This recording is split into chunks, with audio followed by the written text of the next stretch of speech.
Well, we finally have gotten the Collins S-Line Duo back online. Today I had my first QSO with W9VD Danny in Missouri, and pretty amazing. This 32S1 transmitter was made only in 1958 as far as I can find out on the internet.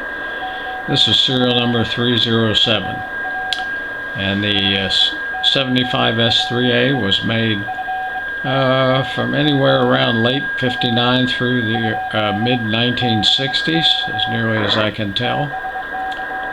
But everything seems to be working well here, other than I'm trying to get used to the tune-up on this particular tube type equipment after not having done much of that for a long time. 73 from Kilo 8 Echo Alpha Bravo in Metro Atlanta. The restoration bug continues.